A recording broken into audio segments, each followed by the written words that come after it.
Bonjour et bienvenue au journal de Côte d'Ivoire.news. Nous sommes très heureux d'être à nouveau en votre compagnie pour un voyage au cœur de l'actualité ivoirienne.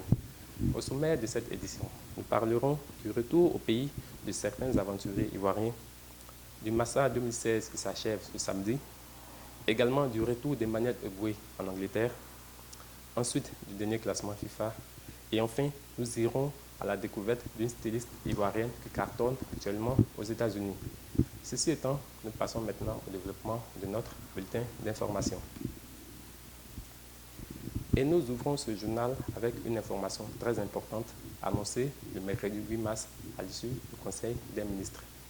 Nous avons appris que le gouvernement ivoirien allait procéder très bientôt au rapatriement de plus de 600 Ivoiriens qui vivaient au Gabon et en Angola.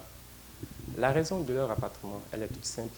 En fait, ces personnes avaient manifesté leur désir de rentrer au bercail car leurs conditions de vie à l'étranger étaient plus que pénibles. Et nous revenons sur les chiffres pour vous donner un peu plus de précision. Rentreront de l'Angola 170 Ivoiriens et 454 ressortissants en provenance du Gabon. Et cette affaire, naturellement, devrait remettre sur la table du gouvernement l'épineuse question de l'immigration ivoirienne, car les Ivoiriens sont de plus en plus nombreux à se lancer dans l'aventure à l'étranger pour la recherche d'un mieux-être. Intéressons-nous maintenant au 9e marché des arts et du spectacle africain qui se tient à Abidjan depuis le samedi 5 mars. Ce grand rendez-vous culturel qui illumine la capitale économique ivoirienne tire pratiquement à sa fin. Alors, pour anticiper un peu les choses, nous nous sommes penchés sur le bilan de l'événement depuis son lancement jusqu'à aujourd'hui. Dans un premier temps, nous pouvons dire que la Côte d'Ivoire a réussi le pari de l'organisation de la cérémonie car plus de 2000 participants étaient conviés à cette édition. Aucun incident majeur n'est à déplorer et nous profitons de l'occasion pour remercier le groupe ivoirien Zouglou Makers qui a fait taire les rumeurs en prestant au Palais de la Culture. Nous invitons également le ministère de la Culture à encourager les jeunes talents ivoiriens en organisant au moins une fois dans l'année des spectacles africains qui leur sont spécialement dédiés. Car on voit partout aux abords des routes des jeunes talents exposant leurs tableaux et nous estimons que cela mériterait d'être médiatisé. Parlons maintenant de sport, plus précisément de football, où nous avons deux nouvelles à vous transmettre, une bonne et une mauvaise. Alors, pour ne pas casser l'ambiance, nous allons naturellement démarrer par la bonne nouvelle. Emmanuel Eboué retrouve à nouveau la Première Ligue après l'avoir quitté il y a 5 ans de cela. Il évoluera désormais sous le maillot de Sunderland jusqu'à la fin de la saison.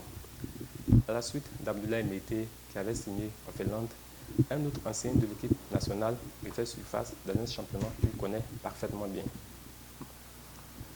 La mauvaise nouvelle dont nous tenons à vous faire part dans ce journal est en rapport avec le classement mondial de la FIFA. On se rappelle encore en décembre, les éléphants de Côte d'Ivoire faisaient partie du top 20 de la FIFA, plus précisément à la 19e place du podium.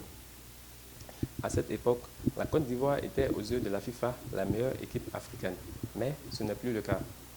Dans le dernier classement établi par l'organisation, l'équipe nationale est désormais 36e au niveau mondial.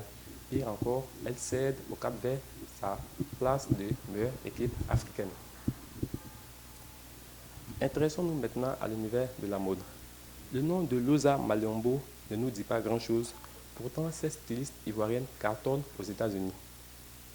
Loza est une jeune créatrice ivoirienne née au Brésil en 1985 de parents ivoiriens et centrafricains.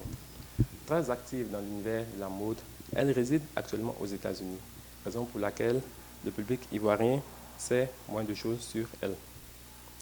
Dans le dernier clip de la chanteuse américaine Beyoncé, une des danseuses de l'artiste est d'ailleurs habillée par Loza. Ses créations sont disponibles sur son compte Twitter et nous espérons naturellement qu'elle viendra plus souvent en Côte d'Ivoire pour se faire connaître auprès du public ivoirien. Merci de nous avoir suivis. Nous vous donnons rendez-vous la semaine prochaine pour un autre bulletin d'information.